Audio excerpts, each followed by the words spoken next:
তিনি 1000 টাকা করে নেয়।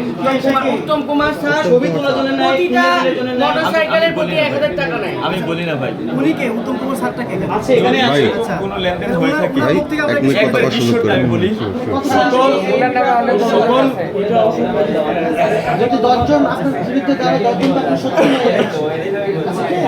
আমার এভিডেন্স নিয়ে আসছি ভাই।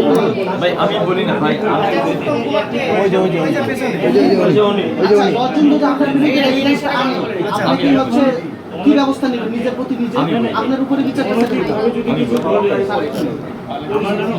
আচ্ছা 50 জন তো আর অনিচ্ছভাবে বলবেন না হ্যাঁ কারো তো ব্যক্তিগত শত্রুতা থাকার কথা না নরমালি আপনার সাথে। আমরা বেশি না ভাই, আপনাদের ষড়যন্ত্র ইয়া দিব। সামনে যারা আছে না তারা কেন একটা ঘোষণা দিব, তারা এখানে দেখাবে আপনাদেরকে যে শেষ হোক রে ভাই। দাঁড়া দাঁড়া ভাই আপনারা আমি আপনাদেরকে আশ্বস্ত করি, এইটার কি করবেন আপনি? আমি তো প্রথমেই বলছি অতীতের সকল কিছু থেকে আমি যথেষ্ট অনুতপ্ত এবং আমাকে ভাই এখন এক মিনিট আমি একটু বলি। শেষ হয়নি। শেষ করতে দে। আমি শেষ করি তারপর আমাদের আমরা কিন্তু শেষ করি। আমি যেহেতু আসছি নতুন, আমাকে সময় দেন। এই শীত ভাই নিতম না, শীত প্রথম ছিল সবচেয়ে শক্তিশালী ছিল এটা। আপনি কতদিন জয়েন করছেন? আমি জয়েন করছি জাস্ট এক মাস মানে কিন্তু অনেক দিন।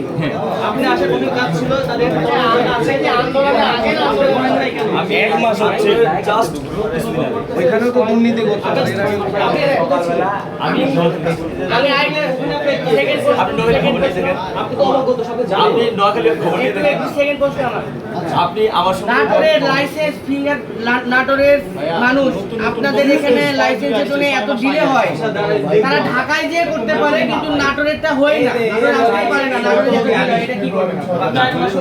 এত ডিলে হওয়ার কারণ পাশে আসছে টাকা বললেন এক মাস আগে আসলে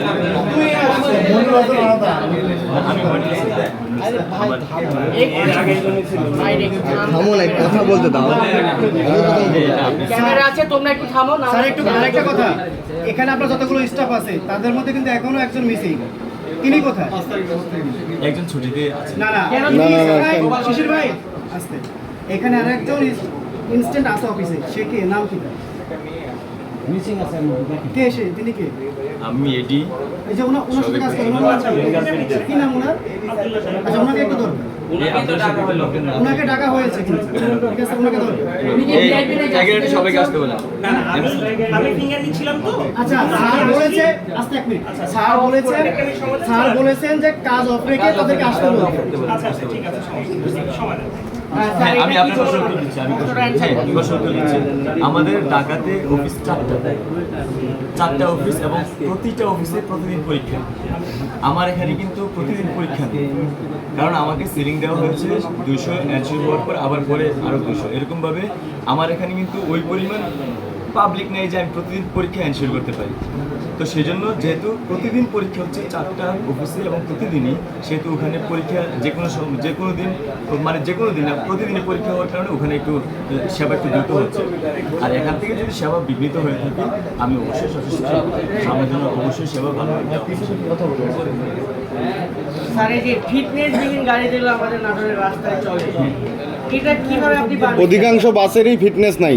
এটা কিভাবে আপনি লোকাল পারবেন? যত বাস চলে নাটোরে কোনোটারই ফিটনেস নাই, কাগজ নাই, কিচ্ছু নাই। ফিটনেস বিহীন কোনো গাড়ি পারমিট দেওয়ার কোনো সুযোগ নেই। আপনারা এটা দেখেন না কেন? আপনারা এটা দেখেন না কেন? আপনার মাদ্রাসা মোড় থেকে হরিশপুর বাইপাস পর্যন্ত দেখেন কতগুলো গাড়ি আছে রাস্তায়, আপনারা এগুলো দেখেন না কেন? এটা তো এখনই দেখে আসছি তালিকা আছে না নাটক শহরে কতগুলো বাস দেখে আসি এটা একটা হচ্ছে যে সবগুলো বাসই আমার, কিছু আছে ঢাকায় রেজিস্ট্রেশন করা। না ঢাকার তো যেখানে রেজিস্ট্রেশন হোক ওটা তো বিষয় না। হিসাব আলাদা, আপনি আমি তো- আপনাকে বলি, ফর এক্সাম্পল রাজশাহী নাটোরের পারমিট কিন্তু সব রাজশাহী আর নাটোর দিচ্ছেন, আবার সবগুলো রাজশাহী দিচ্ছেন।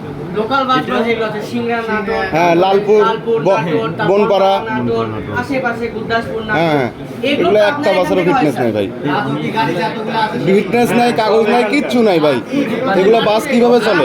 টাকিব সব নাটোরে, এদেরকে কিভাবে লাইসেন্স দিলেন? সব নাটোরের এগুলো গাড়ি কোথায় নাম্বার প্লেটই নাই পিসের, সবগুলো বাস আমি কিনবেন নাম্বার প্লেট নাই। permit দিচ্ছি। বুঝতে পারছেন?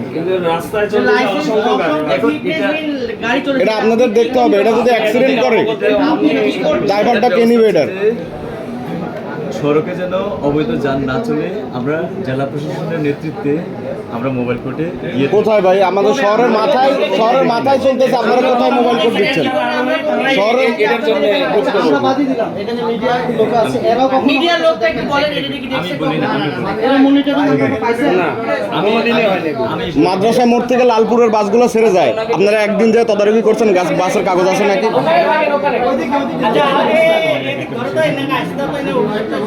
এই সাইডটা এই দাঁড়াও